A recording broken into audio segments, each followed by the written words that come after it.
So last year, when we did the session on communication in groups, we were a bit short of time. So I've just taken some of the slides that I would have presented in the session out to this separate screencast, and we can revisit them in the session. But hopefully that will mean we've got a little more breathing space in the session.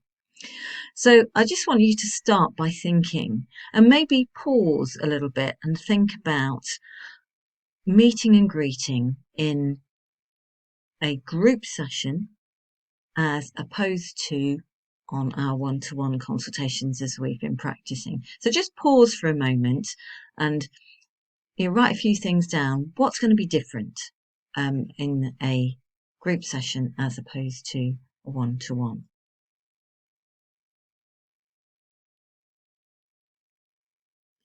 So you might want to consider how you greet people and how you welcome them, and that you're not saying exactly the same thing to everybody who walks in the door. Bear in mind that they might hear you greeting other people. You need to smile at people. You need to make them feel welcomed. You need to show them where to sit.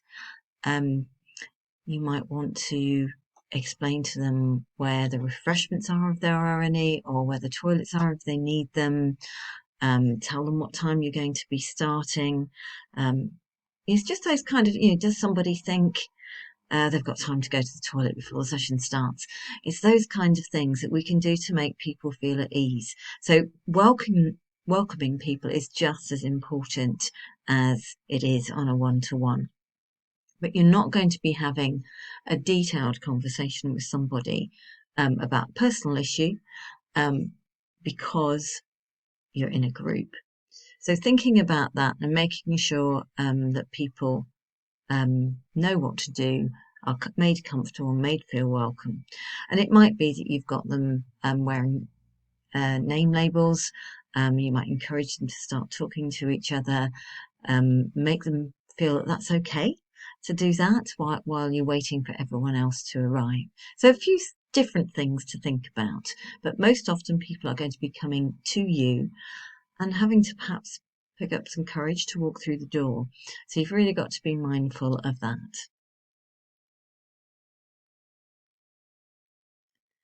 So sometimes, depending on the type of session that you're doing, you might need some icebreakers.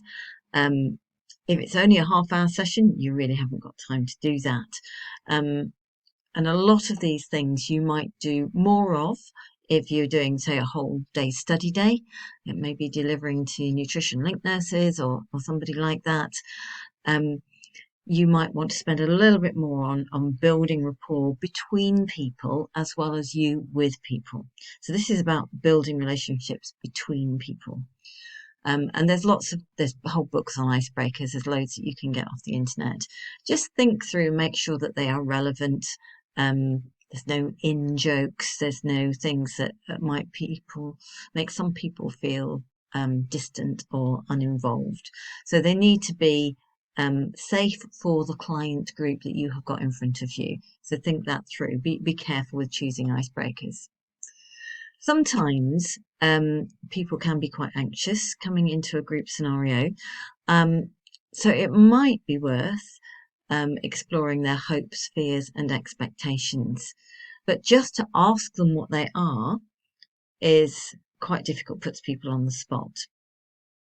So it might be that you give them all a post-it, a pink one for hopes, a green one for fears, and a yellow one for expectations, and just get them to write down what they are and perhaps bring them up and put them on a flip chart board or a notice board. And then you can scan through them quickly. They're anonymous. You're not putting anybody on the spot, but you are giving some opportunity to address, yes, these are appropriate things to hope for. If someone's frightened of things, I have to be mindful of this when I'm doing behaviour change training and people are perhaps worried about doing role plays. Not everybody is comfortable with that if they think they're going to be videoed. So sometimes people have got fears about things aren't going to happen. And sometimes their expectations are not realistic. So you've got to kind of use those views from the room and just to make sure that you're starting on the same wavelength with everybody who's in that room with you. An agreement for working together really can be helpful, and that is, to include simple things like setting the time frame, encouraging participation, encourage people to turn their phones onto silent, making sure that when there's a break, that people come back on time, that they don't interrupt each other, that they listen to each other even if they don't agree with them. So you can lay out a list of things for people to add to challenge, or to agree with, so that you've got that to come back to if someone isn't behaving appropriately. And that rarely gets needed, but I have needed it. So it's worth being mindful of that. So getting people to sign up with some kind of agreement of what you're going to do.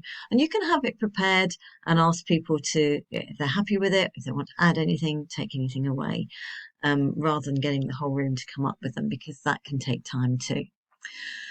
Be clear with people about the time frame, just in case there's been any misunderstanding and people are expecting you're going to finish at a different time. Again, that happened with me once, that I had been working with an individual to come and deliver training to a particular group of staff in leisure services, but she'd told them a different time frame and told them a different agenda. So some of them were noticeably miffed at coming to the session where they thought I was talking about something different.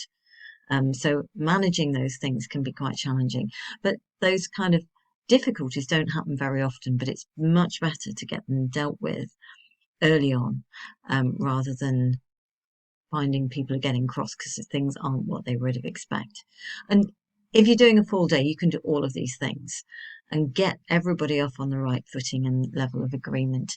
If you're doing an hour, you need to be very succinct with those things. The point of the session is what you need to have your main focus on. So how do you guide the discussion? This is obviously a communication thing. And here are just some tips that can help you to keep your session on track. So it might be that someone has talked at length, so you might want to paraphrase or summarize what they've said and check your understanding, particularly if what they said didn't come out very clearly and it might seem a little bit muddled and other people might have struggled to pick it up. But also, if you're in a group and that person is sitting at the front of the room and they talk to you, it might be that people in the back of the room haven't heard. So you, as the person at the front, to paraphrase or summarize what they've said, A, to check your understanding of what they've said, and B, to make sure everyone else in the room has heard. Sometimes people will give you an answer and you think, I'm not quite sure what they mean by that, or they haven't really said a lot. So, could you just could you say a bit more about that, please? Get them to expand, because people don't know what permissions they've got to say things. So give them that permission. Tell me a bit more about it. And sometimes you'll ask something and you'll have lots of people want to respond. And you'll notice I might do this in teaching sessions sometimes. So, okay, first we'll have this person and then that person. So that you are telling everyone your views are all important, but we'll take them in this order so that people understand they don't feel they're being discarded. Again, you'll see this happening in teaching sessions. Does anybody got any more questions about this? Sometimes if we're discussing things, there might be more than one viewpoint. Or somebody might offer a viewpoint that you think is quite narrow, or perhaps a bit over to a point that you wouldn't necessarily want to emphasize. So, is there anything else we need to consider about this? Getting other people's viewpoints to try and balance that out. And sometimes when you look around a room, you'll see someone who looks as if they want to say something, or as if they were about to open their mouth and say something, and then they stop because someone else got there first. And just, checking, did you want to add something? Can allow people to think, oh yeah, actually I wanted to say this. And this whole idea of identifying common ground. So if you've got differing opinions on something, but there is commonality within that, then you can bring out. So we're both agreeing, both of you agreeing that this is an issue, but your way of dealing with it is different. So you can do that. Questions can be really helpful. Again, we don't want lots of direct questions, but sometimes you need them, and sometimes they can direct people. So we're going to talk about this now. What do you think about that? So you're moving on to the next task. You're inviting contributions and promoting participation. So they can really be important. And again, you'll notice this in your teaching sessions. Most of the people who teach you will say, anybody got any thoughts on that? Well, is that okay? Where might that be a problem? So I would definitely do that with you to encourage you to engage and get your views because they're important. So we think a bit about questions. In group education, there's quite a lot of different types of questions. And you will be doing group education on your placements 2 and 3. You're going to be doing that. So with nutrition, it's going to be factual stuff. Who's tried any of these gluten-free breads? Explaining, getting more understanding of reasons and explanations.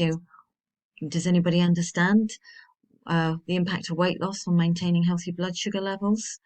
That could be for a group of people newly diagnosed with type 2 diabetes. You might want to move things on. So is everyone happy if we move on to discuss this? So you're signposting. Right, we've finished talking about that. We're now going to go and talk on about this subject. And on to opinions. We've been considering moving these sessions to online only. Could we discuss some pros and cons of that for you? And obviously for yourselves, that's quite a relevant thing in your sessions. Some are online, some aren't. Some work better online than others. And, exploring, if there's something else that hasn't come up, is there anything else that somebody else might be able to share that might add to this? So what we are trying to do in group education is promote behaviour change. And what we're doing with that, similarly to in our one-to-one consultation, make everyone safe, welcomed, at ease.